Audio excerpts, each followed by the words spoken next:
Hello, and welcome back to the Anti-Anxiety Podcast. I'm your host, Oliver Lynch, and our big question on this show is how can we overcome fear and negative emotions in the fastest time possible to become our most awesome and loving selves? Our guest today is Professor Spira. Professor Spira, PhD, is a mucusless diet expert, an author, educator, a professional jazz musician, and he is a fantastic trombone player, by the way. Check out his music. And a great friend of mine personally. Professor Spira, for many years, has helped countless individuals clean out their bodies and their guts to heal from physical and mental disorders, including anxiety and depression and many other physical issues.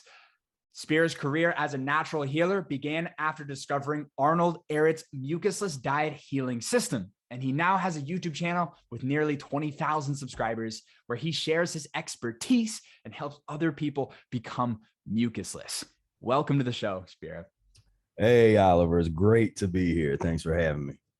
Absolutely. So my first question for you, brother, is why should people care about their diet and / their health? So for me, it is the number one most important thing is being able to learn how to control what you put in your body, being conscious of what you're putting in your body. So few people know of what they're eating at all. In the ingredients. You go to a restaurant or something, half the time most people aren't like, so what's in this? What's the ingredients? What's the but this is how you are able to alleviate so much chaos in your life. And one of the things I talk a lot about on my videos is how it's the root cause of human pain and suffering, in my opinion, and from my observation. There's a lot of other elements to get into, but at the end of the day, when you look at what you're putting in your body, and when you start to realize that the things that they are telling us, the so-called authorities, that saying that this is what we need to eat, this is what we're supposed to eat, so much of that is fueled by advertising, is paid for, and straight propaganda, and it's actually poisonous stuff that we don't need, that we're not supposed to eat, that the human organism is not designed to eat. And that's why there's so many diseases and illnesses and disorders and whatever. And a lot of this stuff is just things that they've made up, just terms to real symptoms. Symptoms are real. Disease concepts are constructed. They're the constructs. What's at the foundation, as we found, and what's Arnold Ehret describes in the mucusless diet healing system, is that a filthy organism, a person who from head to toe is constipated with waste on a cellular level as well as in the intestines, creates the breeding ground for so much of this pain and suffering that's unnecessary, the physical ailments. And so that's why, to me, it's like, first and foremost, being able to control what you put in your body and moving away from these, as we call them, the pus and mucus forming foods, is absolutely essential. Got it. And so just for those listening who maybe this is a totally new concept to them, and I'm sure for many it will be, what do you like? You talk about the poison and the waste that we put in our bodies from a lot of these different types of foods. I'm curious, from your perspective, when you say that, what foods are you referring to? And then also, what is the benefit of kind of getting rid of those mucus causing, pus causing, as you say, foods? So the mucus forming foods, pus forming foods refer to meat and dairy. So these are going to be things that are the animal based products. The idea is that if you take something like a piece of meat, that degrades down into a very viscous concentrated form of mucus that we're calling pus. So it's not the infected tissue definition of pus. It is that this is an animal born, same thing. If you take some milk or whatever, and this stuff decomposes into some very, very nasty kind of stuff. Now, the average person will say, yeah, but don't we have stomach acids? Doesn't that deal with this? We eat these things and it's broken down. Well, it's broken down a little bit, but the residues that are left behind from these slime producing, very concentrated foods that the body is not designed to eat, that is where so much of the disease comes from. The acid, the acidosis, this toxic waste. It builds up over time. So it's not like you go and you eat whatever, you eat a burger and you're like, well, I ate that today, I feel fine. It's like, no, it's the chronic cases of colon cancer that are so prevalent, the 50,000 people a day dying of heart disease, 25,000 people a day dying of cancer, the real epidemics that are linked to lifestyle, that are linked to eating habits, directly linked. And so when you're getting into the worst, because not all mucus forming foods are created equally. And I should clarify also, so there's a relationship between the mucosa or the mucous membrane and the secretion of mucus and foods that are mucus forming, but it's not direct in the way that a lot of people assume. When we're talking about mucus forming foods, we're talking about foods that degrade into slime. So think about something like a piece of white bread. If you put that in water and you just let that sit there for 3 hours, what does that, is that appealing to you? And if it's not, why? It's soggy, slimy, messy, starting to kind of get gluey, kind of nasty mess. When you eat that, that's what's going on. And so, yeah, you got some stomach acid. Some of that's going to be broken down, but there's this residue that's left behind for those foods. But when you eat foods that don't leave behind a residue, you do that same thing. Take some strawberries, put those in water, take some blueberries, and you can even squish them up, put those in water. Does that in 3 hours, do they turn into slime? No, people turns pay into a nice drink. I was going to say, a fun fruity drink. They pay extra for that, the infused, the fruit infused water. And so that's essentially what we're doing, is not overnight, transitionally, we are getting away from these foods that leave behind this dangerous residue that are just this nasty, toxic mess. Most people have 32 feet of impacted intestines. So 32 feet, like the intestines aren't supposed to be filled up with 10 to 15 pounds of uneliminated feces, but the average person that's eating a standard anywhere diet, as I call it, the SAD diet, that's the reality. And so we wonder why there's so much disorder amongst humans and in humanity. Well, we have a species of people running around with 32 feet of intestines impacted with uneliminated waste for incredibly toxic materials that our bodies are not designed to eat. Mm-hmm. From the things like dairy, from meat is what you're saying, and like bread and grains and other things that, because you mentioned that the body is not designed to eat these things or to consume these things. And I think most people who are new to this and they hear that and they eat that stuff on a daily basis, they're going to be like, whoa, this guy's, full of crap. I eat it all the time.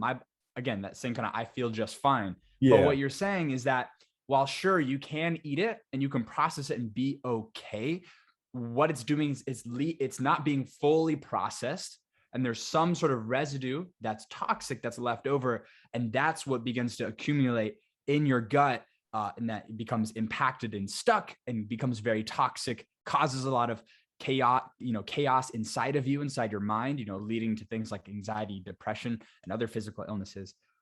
But really the way to think about it, I think, is like, it's like death by 1,000 cuts, right? It's not just a single little cut that's going to kill you. It's over time, again and again and again, is what you're saying, is leading to these different things like colon cancer and other issues. Now, again, you mentioned how that is directly linked, right? And again, what would you point to kind of give some validity? Because it's one thing to say that, and I've seen, like, you showed me a lot, you've taught me, before this podcast taught me a lot, so I'm on board with you. But again, this podcast isn't just about me, it's about for the viewers watching it. Some of them, could be absolutely new to this way of thinking, and it might be challenging a lot of beliefs. So I want to be privy to that. So when you say that those kinds of diseases are directly linked, where do you get that from?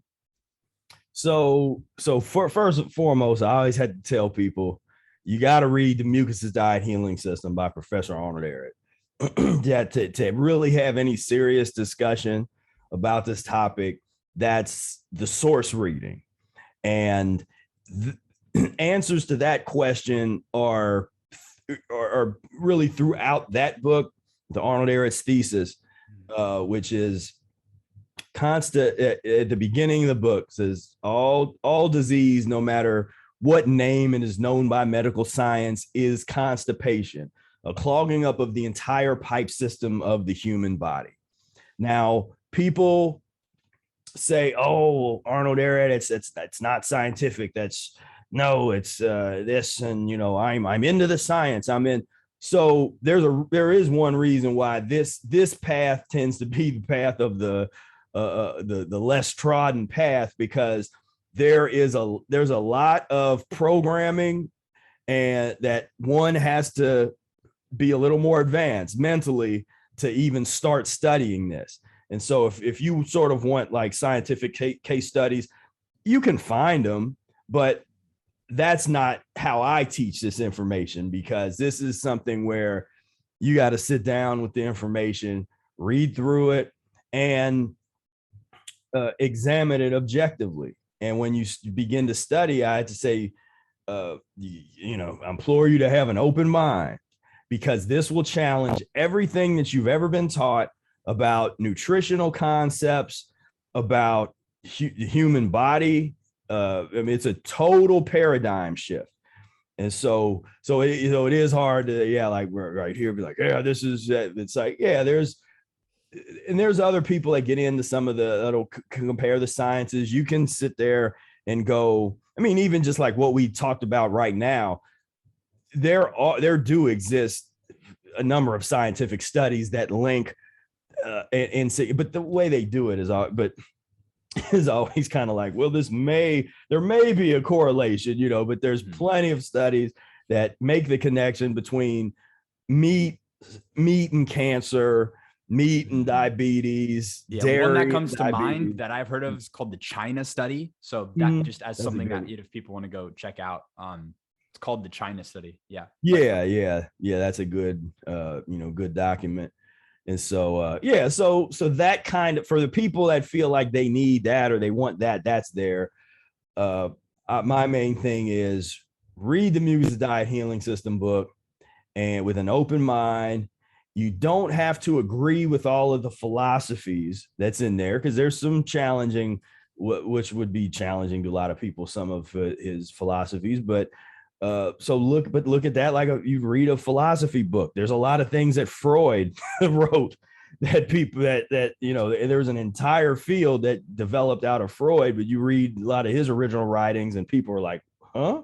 And so don't raising some eyebrows. Right. Yeah, they're like, huh?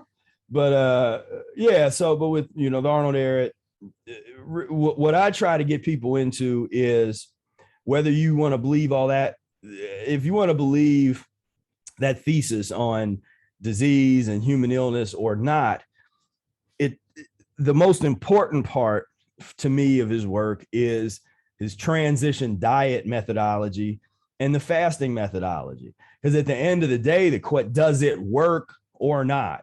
And so you can believe whatever you want to believe when it comes to disease and human illness, but when the medical doctors say, well, we don't have nothing for you, or they're talking about, we got to cut out your thyroid or burn it or do this or do these invasive types of things where they don't have great answers for that. Then you start doing a little studying and you're noticing, well, wait a minute, there's a bunch of people that overcame these, were diagnosed with such things and overcame that by changing their diet, by getting on this plant-based healing diet through fasting methodologies, by cleaning up their colon. And then that becomes an area of study and that information. But so if you are being exposed to that now, so you know that exists, and once you start getting into that, you'll see the validity in the testimonials, where it's like, okay, and then once you're open to that, you over and over again, you see more and more people that had similar experiences. And of course, a lot of that is they try to suppress it. They, meaning the folks that control the censorship, because the censorship right now is worse than it's ever been on some of these online, on the social media kind of stuff. So some of those things, you don't see a lot of that, but it's there. And you can definitely find those kind of case studies if that's something that inspires you. But yeah, the transition diet and learning how to gradually transform and change your diet. So if you can get to the point where you agree or understand that, what, Big Macs are probably not the ideal food for me, and fast food. If you can get to that, then you can say, okay, well, how do you transition off of it? Because no one ate worse than I used to eat when I was growing up. I could go to a foot-long, I go to a root beer stand. I get 2 footlongs with chili cheese, a cheeseburger, a root beer, and a root beer float, and a popcorn in one meal 2 to 3 times a week. So I was very gluttonous, but I was also suffering from a ton of different ailments.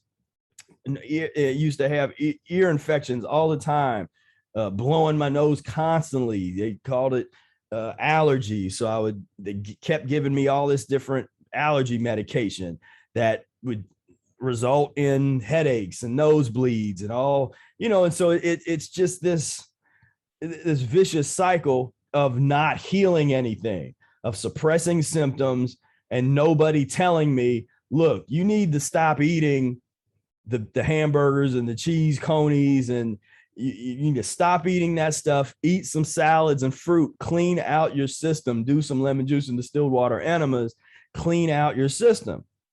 There was no one there to tell me that until I met my friend Willie Smart, aka Brother Air, when I was a freshman in college.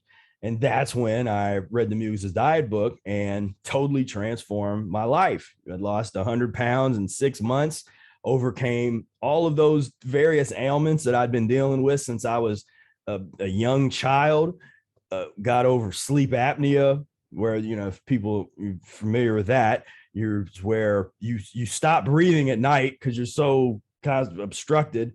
And so they put a face mask on you at night that puts, basically puts oxygen and air into your nose, forces it down your throat. And so I was 18 years old with a CPAP unit. That's not, who wants to live like that the rest of their life with this machine? And so once I got a hold of this information, I was like, you know what? Like, I don't want to live like this. If there's a way for me to not have to live like that, then I'm going to do my best to do whatever I need to do to get out of that vicious cycle. I just had this burning and this understanding inside of me that this is not this, meaning the life that I was living and the things around, like, this is not normal. The pain and suffering that I was observing growing up with a very sick mother and watching her die when she died when I was 12, very sick grandma who was like a mother to me that died when I was 10.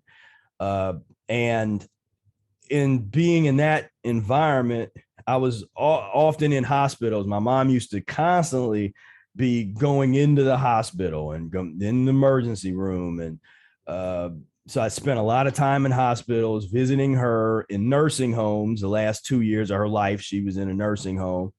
And I just would walk around that place and just look around like, man, something's wrong here. This isn't how it's supposed to be. It's not supposed to be like this. There's just something's wrong here. And with that, I started to search. And that's when I came across the mucusless diet healing system. I was open to it. And so when I read it, it was like, oh, wow, this is literally answering all these questions that I've had about from mental illness to the physical disease and premature aging and all of that. It was just nailing it in a way that I'd never seen anything else really nailing it. Just this real concentrated form of truth. And so totally transformative information. And while we're talking about the anxiety, I used to have bad anxiety in my stomach. And as I remember, because I was addicted to cigarettes, like, I was like 17, 18, and I'd smoke Black and Milds, freak Black and Milds, people know what that is, and cigarettes. And I remember I would get the urge to do it because it started off as like a social party thing. And then it got to a point where now I'm doing it all the time, like by myself. I'm like, wait a minute. But I would get this feeling in my stomach, this anxiety that would just feel like something is just like real tight in my stomach. And then I, start kind of breathing kind of fast, like, and then I go grab the cigarette and hit it. And then it would just sort of, that kind of thing. And it's probably not a good thing for 17, 18-year-old person to be relying on, or for any age, really, for any age. Yeah. And so, but what I found was, as soon as I started to get off of meat, particularly, and because that anxiety went away within the first couple months of like really cleaning myself up. I mean, I really got serious about, I mentioned lemon juice and distilled water enemas, cleaning out my colon really good, improving my diet. And when I got off of meat, I noticed that anxiety, that just sort of general anxiety that used to feel like it was just always sitting there, totally gone. Never to return, like never, just that whole experience of just how I live like that every day. And it was and it felt real physical. Like it really didn't feel like emotional, like it was connected to an emotional thing. It really felt like a physical kind of thing, but I didn't understand it. And you couldn't go to a doctor and be like, hey, like I kind of feel uncomfortable, because it wasn't extreme. I wasn't having like panic attacks, or anything. It was just sort of this general, and then, like smoke something or drink something or whatever, and takes you out of it. But yeah, as soon as I got the meat and the dairy out of my life, that anxiety was gone. And so I was very thankful for that. Wow. That's powerful, man. You just mentioned within your own journey, how many things you overcame. Like you dropped 100 pounds, which I'm sure I remember seeing pictures. You're probably obese on the BMI scale. Dropping 100 pounds, overcoming sleep apnea, overcoming, sounds like even your allergies and like headaches. And, I'm sure you could list them better than I could, and that's amazing, right? I think your story is a huge testament. And later on, I want to get into some of other people that maybe you've helped or you've seen access the system and how it's really changed your life. But you mentioned when you started reading that book and learning about the mucusless diet healing system, you felt like you started getting these answers and things started making sense. Like all the dysfunction that you saw, maybe within, your own mother and grandmother and your family, and also in society, you started getting a lot of answers and you started having some epiphanies. So I'm curious, like, what were some of those big, like, eyes wide open moments where you realized, oh my goodness, this is why this is happening. I would love for you to share some of those epiphanies that you had. So, I mean, when I got into it, it just kept on happening. It's just one of those things where it got normal to have these aha moments and epiphanies almost on a daily basis in the early on, because you start to see the world through a totally different lens. And so now things that are being framed as cute is that a lot of advertisers use things that are cute, and they try to frame some of the worst and most diabolical things as just, oh, this is fun and cute, and so you're walking up the street, and before I never would have thought of anything seeing some kind of billboard with burgers and this kind of stuff, and you're walking around and it's like the old movie They Live, for a few people that probably remember that, but it's like you looking around and it was like, whoa, this is insane, this is crazy, like this is, they're out here like selling this this dead animal flesh torture like stuff, but they're framing it as like, it's cute, it's fun, hey, you're a Happy Meal, and that kind of stuff. And so that the level of brainwashing that goes on through that process, because what if you have your advertising, then there's the miseducation camps that we call schools, and that whole process, that's a whole other video, get into that. But just, you start to realize, or I started to realize, like how everything was just totally backward. Everything that I thought was one way started looking the opposite. And so that, for a lot of people, have trouble with that, because it's people say that all the time, and a lot of stuff like, oh, this is totally transform your reality, and and it, like in the especially in the self-help area. Yeah. And then, but I say it and I mean it. And then people will come to me and they'll be like, man, like you weren't kidding, were you? I was like, no, I'm serious. Like, it's not a marketing gimmick. Like, you really, like, you got to be prepared to totally transform your paradigm and the way you see the world. Cause it just, it does that.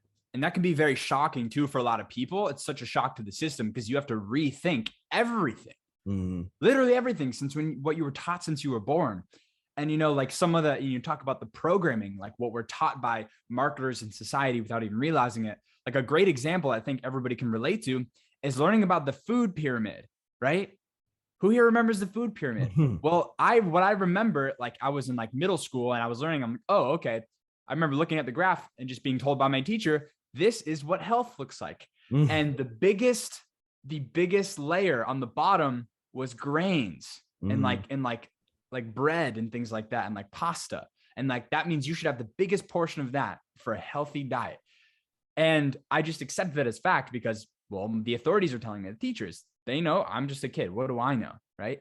And then we don't even realize it. It's just baked into our subconscious mind, and you just operate from there. Right. But now, I mean, I think a lot of people are now understanding that, like, yeah, like they know bread is not the best, right? Like, it is inflammatory, and that is, it will make you fat if you eat a lot of bread and bready things. And they realize it's not healthy, but it's like, why were we being told that this is what we should have the most of? And again, I think, like you said, the marketing, I think it goes back to that. It's, you hear the thing, follow the money, right? And if you follow the money, you find out that like the huge companies, and like Monsanto is a name of like, a huge, like, and there's many others that like produce almost all of our agriculture and all of our, food. Well, one of their biggest crops is grain, right? Because it's cheap to produce. Mm-hmm. And so of course they're going to want to, and what you find out is that they've lobbied to include this information and like create things like the food pyramids. Like, they're paying, there's big bucks, behind the curtains that are being exchanged in order for us to be programmed to think that we should eat a ton of grains, because that just makes them more profit. And when you start to like find that out for yourself and like see that happening, like, cause that there's documentation of this stuff happening. Like, go on YouTube, you'll find it. And it's all sourced and stuff. Again, like, don't just listen to me or Spira, like, do your own research. Of course, you have to be motivated enough to do it anyways. And if you are struggling with your health and you know, you're not finding solutions, maybe that's what it takes. You know, it sounds like for you, Spira, like you had a lot of leverage to make a change, you know, with your mother and your grandmother passing early, right? And them going through a lot of, you know, unhealthy things. And then all of your health problems, right? So sometimes it takes a certain amount of like leverage or pain in order to motivate us to go do the work. But I personally have gone through that rabbit hole, and I'm so glad I have, because I've, you know, my own life. I remember when, and this is far before I knew the mucusless diet, but I started to become more health conscious. When I cut out pop from my diet, within a few months, I cut out 50 pounds. Yeah. Right. And I was obese too. Wow. Right. And just pop alone. And then just being a bit more, and I still ate a bunch of crap too, but it's alarming how some of these things can be so toxic. And then, you know, I've really, you know, I personally am a vegan. I eat plant-based, right?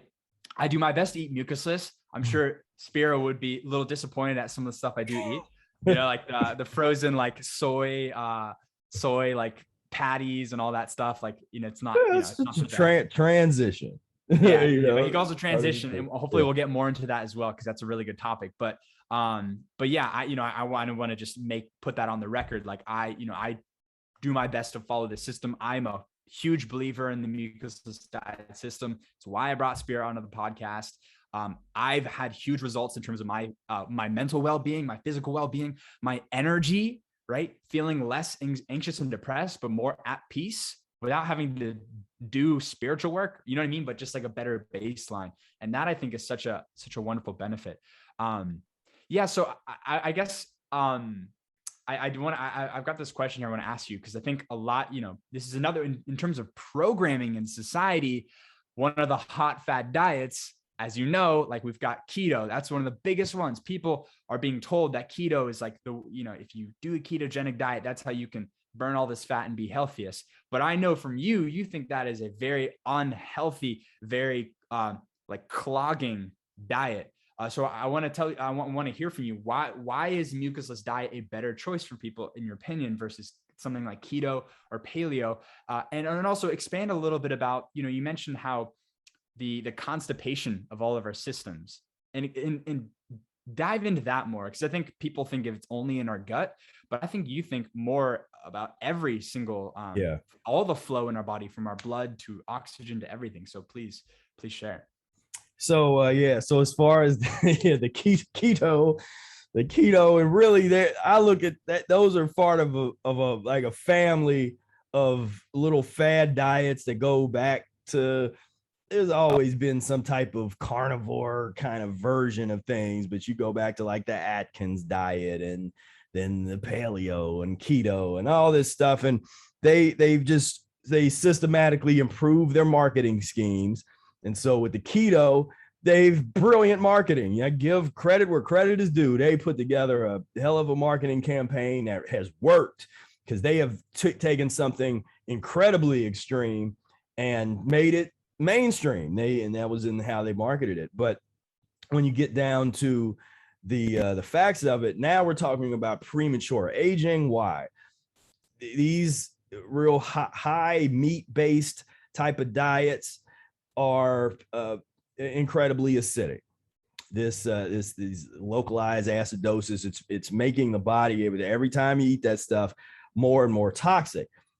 You can lose weight, sure. Now, there's an explanation that's discussed in the mucusless diet healing system, a body type analysis, and not to get too deep into that, but Arnold Ehret divides the human body into two different types conceptually, just two, and observe, you know, you objectively, two different types.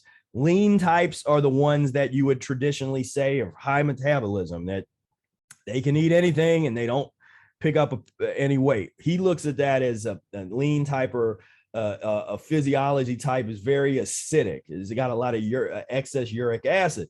It's like, they might be really skinny, but these are also people that you'll often see have like Pepto-Bismol with them all the time, or they're taking some kind of thing like heartburn, daily heartburn and whatever, you know. It's like, okay, so there's that type of model. Then there's the fat type of physiology, or a mucus type, where it's easy to put on weight. And the difference between those two types is just the way that body deals with deals with food, just the chemical reactions in the body. One is more fundamentally more acidic. So what happens in the keto and Atkins diet and all these sort of one-sided meat heavy type of diets is you're with this infusion of all this acid and very low carbs and that kind of thing. You're actually transforming your body into a lean type.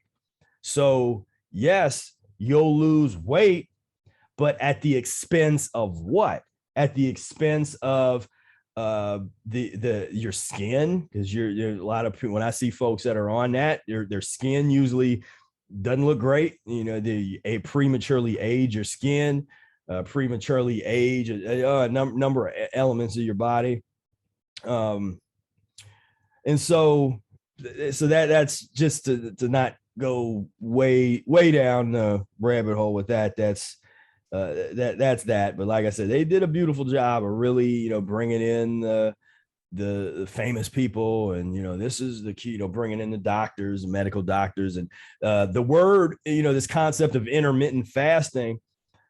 Arnold Ehret coined the term intermittent fast in Rational Fasting and Mucusless Diet books, but he uses the word differently than the way, you know, they've co-opted it and they turned it into this concept of you know, eating like one meal a day or 2 meals, or I'm intermittently fasting, I'm fasting at night, and then I have this. It's like, that's not what the original intermittent fast was about. Really about the interspersing a mucus-free transitional diet regimen with periods of fasting or periods of liquid only. And so, and that details of that are in the mucus diet.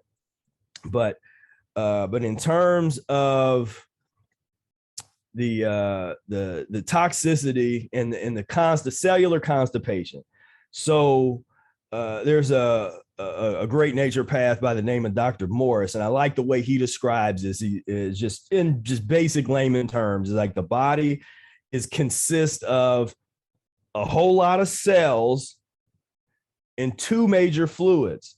Those 2 major fluids being blood and lymph. Now, everybody talks about blood all day and blood and let me do a blood test and this and that. Very few people talk about lymph and the lymphatic system. And when you start to get into this system, you notice, well, wait, there's no pump. In the blood circulatory system, there's a pumping system that where yeah, with the heart. Sorry, go on. Yeah. Or, well, and from Ehret's perspective, from with a different paradigm, the lungs are actually the pump and the heart is a valve. And it has this, like this, it seems like it's pumping, you know, but this was an observation. There's other people that have wrote about this. And it's one of those things where it's kind of like, to have that type of major paradigm shift, they would have to go and rewrite all the textbooks and stuff. So they leave that one alone. But just a different way to look at, because if you stop breathing and your lungs stop pumping, everything systematically like shuts down, and you have very it's like the residual. The heart has some residual pumps, you know, that's left in it. But when you view it more as a valve, it just sort of changes how you see that. But in terms of the lymph system doesn't have a pump. And what happens, because we are eating these acidic diets that create this really acidic environment in the body, a great breeding ground for the damaged cells, which, like, you know, they use the C word, the cancer, that's the accumulation of damaged cells. What could possibly damage cells just in chemistry? There's 2 sides of chemistry. If you have an alkaline side and an acidic side, which side do you think could actually harm and damage a cell? So from what I understand, it's about when you're on either extreme, it will like a strong base would be something like a bleach, and that would damage cells, but it's about like, having the right balance. Yeah, I mean, in terms, it's, the alkalosis, generally we don't talk about that because that's not something that most people are ever going to have to worry about, because we are so profoundly acidic in the side of, like you were talking about, pop, just the fact that even exists, this stuff, like drinking this stuff that has a pH closer to the battery acid. I mean, that's these lives that we're living.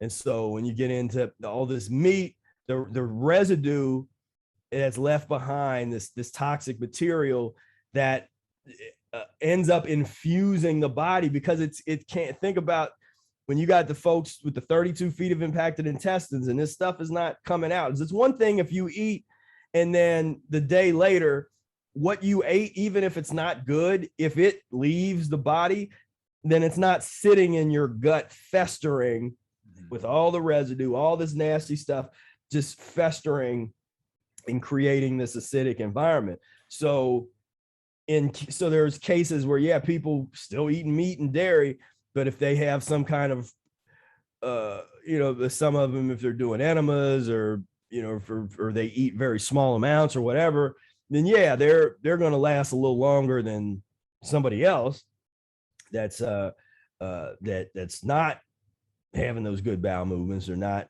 naturally eliminating. But sooner or later, that that's still those acids, when you get into like the colon cancer, what's going on, you can't have this toxic, because again, go back to that original test we were talking about. If you take some meat and just think about how acidic and just how nasty that is, versus if you just have some fruit, or you have a salad in your colon, sort of sitting there, the residue of a salad, the residue of some fruit, that's not going to damage any cells. It had to sit there for a very long time before it started doing that.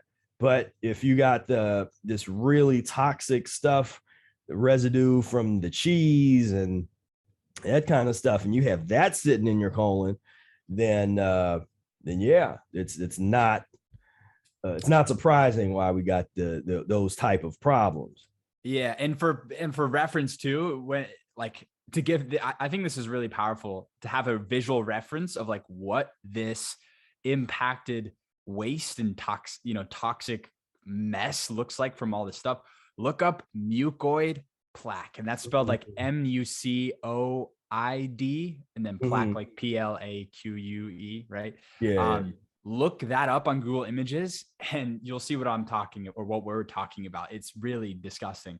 And that, I think, is when you refer to it, that's what you mean, is really stuck up in people's guts, literally. And it's funny enough, like I've only done one like enema, as you say, right? Because I know you talk about like, transitioning more to like fruits and vegetables, which will help clear things out, but then also doing some fasting so your body can naturally eliminate, and also doing enemas, which people don't know. It's basically like you use this bag to fill up your guts with water, and then you add lemon juice to break down that mucoid plaque and acidity, and then you flush it all out into the toilet. A little messy, but ultimately is one of the most effective ways to clear yourself, from what I understand. Even as we're having this conversation, it's funny, whenever I talk about this mucusless diet and the stuff you're talking about, I always feel this little twinge in my gut. Like there's something there and I know it's there. I can feel it. My body is, and I believe in the intelligence of our bodies. I think our bodies all the information you need to know about your health is there intuitively, but you have to unblock yourself to be able to really hear it. Like I know I need to go back for my other rounds of enemas. Like I feel it. I've been procrastinating and I need to get on that. I think that'll be really powerful. But yeah, I think that was a really good explanation. So like a question I have, for people that are either on this journey already or are wanting to start, I know in my experience that you get a lot of pushback from society and people around you, because when you start living your life in this way, it goes against a lot of their beliefs. So like what has been some of the most common like pushback or like negativity you've received from society? And especially when you were first on your journey, how did you like really overcome that? And what perspective did you take? I'm sure you could go on this forever, but go ahead. Yeah. So that's one of those things where I always say what I find is it used to be, I don't know if it still is, but the number one reason that people were unsuccessful with the mucusless diet healing system was because of socially related pressures and issues. And so I made a pact with myself that I was not going to let social pressure have any influence or impact over my decisions of what I'm going to eat. And so I took a kind of a revolutionary attitude, like where, you see these folks that protest and are out there on the front lines, and and that kind of bravery that takes just to be staring down the barrel of a gun, that energy. I took that and I basically put that into practicing this diet where I'm not like, no, I'm not just to make somebody else feel comfortable. I'm not going to eat whatever they say, hey, would you like this? Because that's part of the etiquette. You're supposed to like, oh, thank you. And take you don't want to hurt their feelings, all that kind of, I just scrapped all of that. And I was like, no, you know what, this is, and I'm always kind, so what would happen, people would ask me like, hey, do you want this, or can I get you something to drink, or hey, would you like this cookie or whatever, now I'm just always real polite. I'm like, oh, no thank you. I never elect to get into like a just off the cuff just start trying to say, well, this is mucus for, I've never done that. But what ends up happening is people start asking more and more questions like, oh, well, are you on some kind of diet? And then I always try to downplay it like, oh, well, yeah, I'm just this diet that I'm into. But then that ends up making them more interested, and they keep asking questions, but it becomes like a permission-based discussion where I'm not just preaching to them and offering all this stuff. They're asking me, well, what's this diet thing that you're talking about? I'm like, well, I mean, not a lot of people really know about it. It's kind of on the fringes, and it's pretty, it's called the mucusless diet healing system, so I'm like, I kind of do that, but that keeps people engaged and wanting to know more. And ultimately I get to a point where, and even before I sold my own books, my goal was to get them to read the mucusless diet book. So at a certain point in the discussion, it's like, well, hey, look, it sounds like you're pretty interested in this. If you really want to understand this stuff, read this book and then come back and let's have a discussion about it. Or you can ask me your questions or whatever. And so the way in the early days, I mean, I had to learn some hard lessons. So what I just described there, I had to kind of learn that the hard way, because there was a time where I would be a little bit more preachy or kind of, but I couldn't wait until somebody got me into this discussion, and then I could get into, just overturning all of these things. So like one of the things would be a common type of thing. People would say, well, where do you get your protein? And they'd be mad about it. Like, why are you mad? Why are you mad about me and my protein? Fruits and vegetables. Yeah, like, why do you care? Like, I'm not like, I don't care about you and your, but yeah, people get mad like, well, where do you get your protein? Where do you get your B12? And so you take vitamins, right? You do this and you supplement, and so like those would be common things, or people are like, oh no, you can't eat like that for too long, you'll get deficient, and what, so it's like those kind of things. And yeah, in the early days, I would try to get in these little debates, and then I learned like, oh, don't need to get into, there's no debating this. I don't need to prove anything to anybody off the rip. And so now, and sometimes if somebody's respectful, and I'm always down for a good dialogue, like a good academic dialogue. So if somebody's respectful, but they have challenging questions, that's fine. If they're kind of say, okay, well, what about this, blah, blah, then I'll get into that. But you want to avoid that negative energy, those people that all they're really wanting to do is just like tear you down, or you're making them feel uncomfortable. That has nothing to do with you and has everything to do with them, because it was what you represent. Because if they find out that you're not eating dead animal flesh, a lot of people get uncomfortable, because at our core, we know from an ethical standpoint, we know that something's wrong with that entire thing. Now, there's people that make their livings with, vegans, like the ethical arguments and that kind of stuff. My experience was, before I had the capacity to feel the empathy for what the animals were going through, I actually had to clean myself up first. And so I had to, so it was like 6 months in, or 5 months into practicing the mucusless diet. It was one of those, you were asking about some of those revelations. That was a revelation that I had after I cleaned myself up enough.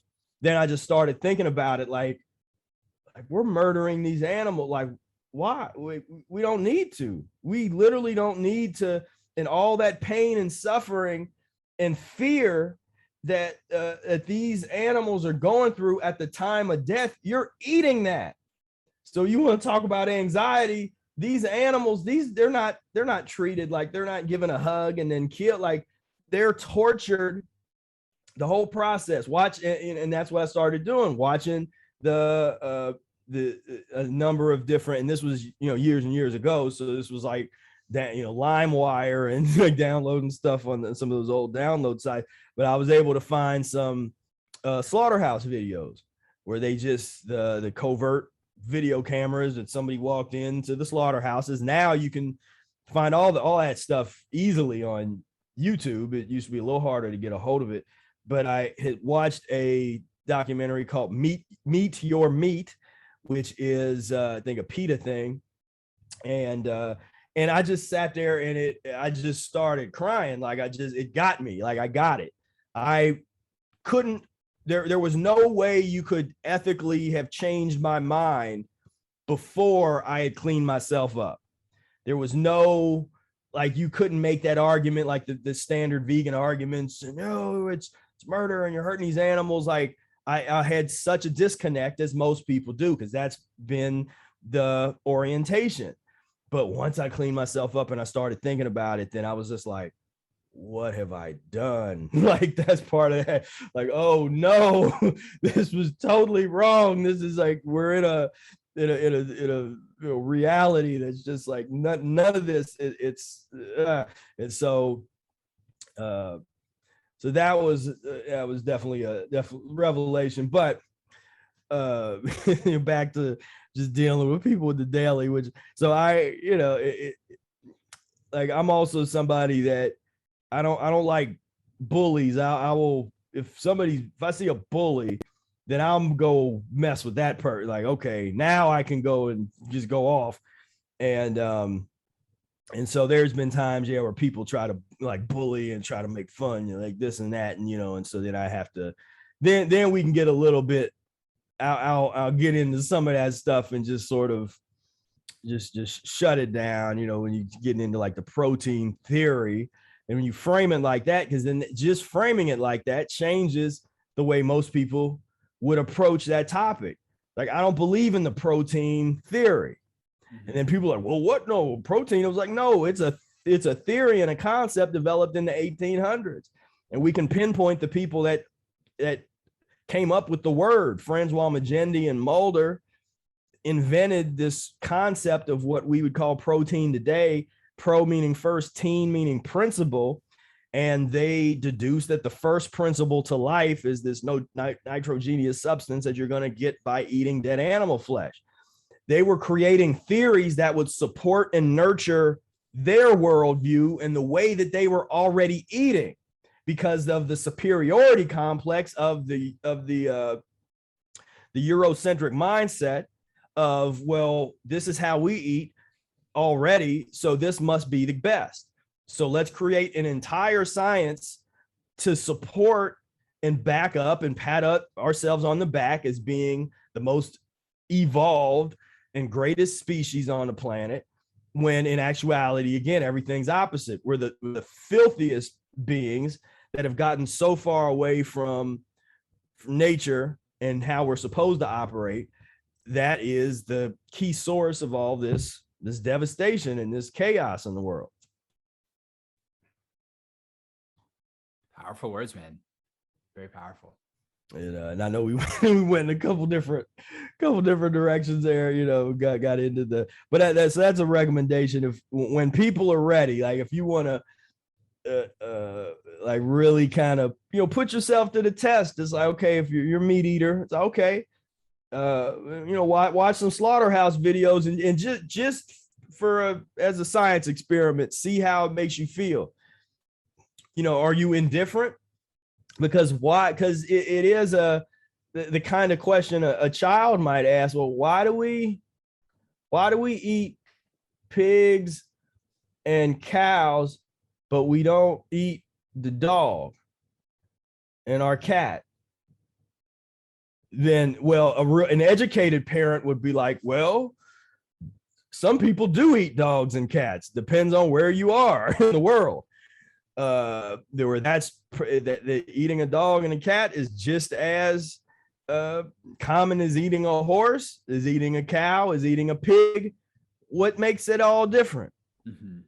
Orientation in history, which culture. Animals, culture, exactly. Programming, exactly. And so once you start to wake up to that kind of thing, that's part of this transformational process. When you start really going down this road, it really is like a version of the Matrix concept, which is really just the old Plato's cave allegory, where you leave that cave and whoa, this is totally different than I thought it was going to be. And but I like knowing, I'm a lover of the truth, lover of wisdom. And so I would prefer that than to be blissfully ignorant and just sort of, go through the motions, thinking that this reality out here is normal. Fast food is normal. This factory farming and factory slaughterhouse culture, that's all out of sight, out of mind, it's all well and good. Watch some of these videos. These filthy folks is in here raping animals before they kill them. And you really have an institution of filth that's unnecessary. Then go watch, see the slaughterhouse video, then type in like people hugging cows, and you can see just the cutest cows and people hugging them just like they would hug a dog or a cat. They're just cute little, like they like love too, and they're cute. And same thing, a lot of pigs, and so it's a consciousness thing. It's a level of consciousness, and are you ready to rise up to really evolve your consciousness to that higher plane? And the benefits of that is less pain and suffering physically, because you're going to improve your diet and clean yourself out, and then feel better, less of this pressure, the unconscious. It's like these unconscious ethical issues that, like I said, with the eating the dead animal flesh and that kind of stuff. You remove all of that out of your life and out of your system, and you're going to feel better. Yeah. And some of those, some of the documentaries I've heard of for that same kind of, if you're interested, like Spira was saying, to find out more of what's really going on. Cowspiracy, Forks Over Knives, and there's more. And another one on the it's called Seaspiracy, right? Kind of like Cowspiracy. Yeah. The fishing industry is really actually a huge environmental threat that most people don't even know about. Like, I think people generally have like a concept of some of the slaughterhouse things, right? But people are, I think, even more unaware of the fishing industry. Yeah, dangerous there. But along the same lines, recommend people get informed. And it's like huge. And not, we didn't even talk about all the environmental effects on the amount of waste we have, and the amount of land we use for livestock and these things is so inefficient. Oh yeah, we got a lot of people starving on this planet, right? So it's like, we that's not a sustainable solution. And there's so much more. I mean, we could go on that. I know we have limited amount of time here, but yeah, so much more in there. So another question I have for you is like, what are some, like, again, we could go into huge stories. I think we're running up on time here. So I just want to, just to document it, what have been some of the most powerful transformations you've seen people accomplish with the mucusless diet healing system? Like, what ailments have people been able to really overcome?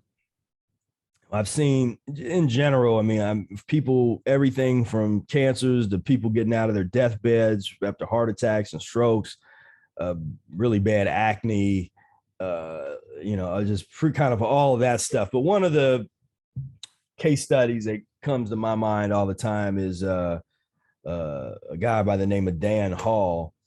And I had him on my podcast years ago, and you can, if you look up like Dan Hall, Mucusless Diet, you see some of the stuff that we had put out. But he basically was on his deathbed. He had like heart attack and had a number of other issues and problems. Was really overweight, and he was laying in his hospital bed. And a friend came up and gave him a copy of the Mucusless Diet Healing System, was like, hey, man, check this. You need to check this out. And he read that book and he started and he's in the hospital, but he started practicing the principles of the Mucusless Diet Healing System. And he ended up having like the most stark transformation that I've seen in terms of from going from, like he coded like 7 times, like his heart stopped 7 or 8 times, and he was basically dead for a minute, for a period of time. And so that was due to his bad health, is what you're saying. Oh yeah, dead due to his bad health. And so when he started to transform his his body, he lost a ton of weight and overcame, they had gave him a pacemaker after several years that he had went to the doctor, and the doctor says, you know what, you don't need this anymore. We're going to take this pacemaker out. And he has sent me an email about that. He's like, hey, they just, thanks to Mucusless Diet, I'm getting this pacemaker taken out. The doctor says I'm fine now, And so, yeah, if you can look that up, he was actually on one of those, like the morning show with Kathy Lee, and it, like, one of those where they have like the health segment and people that transform their health and stuff. And he was actually on there, and I have a clip of that on my channels and stuff. But very inspirational. I mean, just very inspirational story to see his before and after, and to see, he's still doing well. This is because this is years later now. And so, and that's one of many, there's so many great stories of people losing weight, overcoming ailments that they were told that they are not supposed to overcome. Thyroid, there's a lot of that's kind of a newer one, because they're starting to really pass out that, well, you got Hashimoto's, you got this, or hyper, whatever they diagnose you with. And the remedies that they suggest for that in the medical side are very, very invasive. And so people are finding out, okay, I don't have to do any of that. And this is not medical advice. I'm just saying what these people are saying. And they're, after studying, and they're like, you know what, I'm gonna deal with this on my own. And they're having a lot of success with that, going down these paths. And so it's it's deep. It's a deep reality that we don't, once you realize that we don't have to suffer in this way that we've been programmed, that we need to, that this is just part of life, is a level of suffering and pain. It's like, well, yeah, I mean, there a certain level, but not things that are preventable, not when it's things that, when we are living in diametrically opposed to nature. And that's part of that chaos. That's part of that problem. We can rectify that. So we can take action to change that part of the, I'm not saying remove all chaos from your life, but we can get rid of that, like this part of it. And so So that's what I'm here to help people do, is to like, let's deal with that. Let's deal with this chaos, get this handled, so now we can live lives without worrying about all this other, these things, these diseases and all this kind of stuff. Okay. Awesome, man. So I got two last rapid fire questions for you. First one is, what do you feel like most people misunderstand about you as an individual? And what would you tell those people?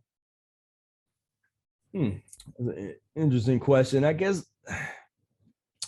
me as an individual,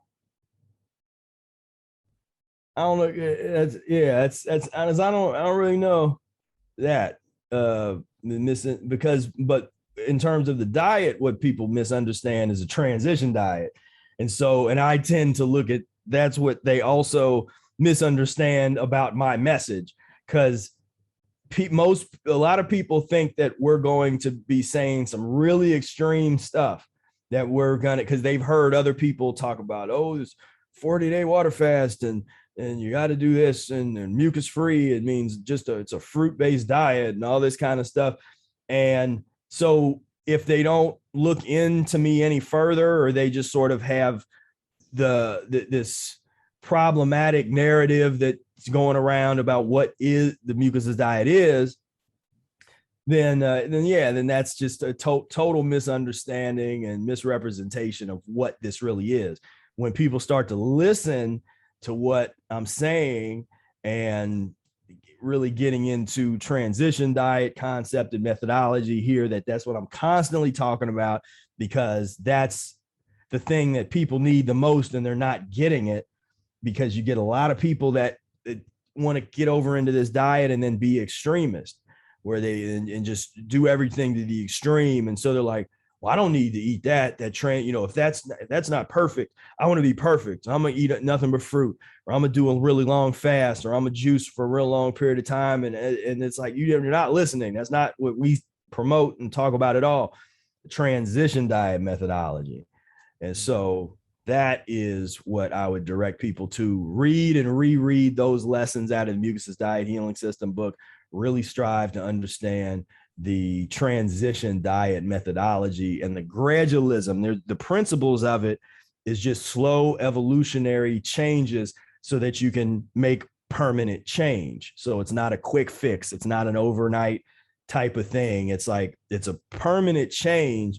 And when you do this properly, you get to a point where it becomes impossible for you to go back and eat meat. It becomes impossible to go back and have dairy without becoming deathly ill. And so that's the kind of transformation you want. One epidemic that we're seeing a lot, that we've seen for a while, but there's more and more of these folks that were like vegan influencers or raw food, fruit influencers and fasting. And then all of a sudden, now they're coming back, and they made like their whole following based on this. Now they're telling their following, well, I've went back to eating meat, but I'm eating raw. I'm eating raw meat. I think carnivore keto is better, and this is why. And so they're going back to meat. They're going back to the dairy, or they're trying to drink raw goat milk or whatever, whatever the little fad is. And that just sounds awful. I'm sorry. That sounds hey, that's what the folks are doing, not almond milk. Well, why don't you make some fresh almond milk? No, I want goat milk. I mean, it's insane to me, because it's what we talk about all the time, because these were people oftentimes that were very aggressive. They didn't want to transition. So they wanted to try to be 100% mucus free, 100% raw, eat nothing but fruit. And you can't, without transforming your physiology over a long enough period of time, or really cleaning yourself out, it's not sustainable. And so they get to the ceiling as far as they could take it. They start to feel fatigued. They're feeling terrible. It's just that anxiety is there, because they don't know any methods to get rid of it. And so feeling really bad, they go back to eating checking out some dead animal, or let me try this fish, let me eat some of this, and then they do it under the guise of, well, it's free range, organic, raw, whatever, they make up, whatever justification. And it's in it, instead of just saying, what, like, if you do eat something like that, it's not the end of the world. Just understand that this is part of your addiction to this pus and mucus forming foods. And it becomes part of your journey. It's like, okay, I just had a relapse. Now you got to work yourself through it, and you work yourself through it with the same principles. Because if you're still eating meat, it's better to eat some meat with a big salad to help it eliminate and to neutralize some of those acids and toxic stuff as it's going through and sitting in your intestines. So you're a lot better off with, a little bit of meat and a big salad than even in some of the cases, like with if all you're eating is like vegan junk food with like no salad in sight, no fruit, that's not good. And Eric talks about that, more from the vegetarian, because the word vegan, it wasn't invented yet.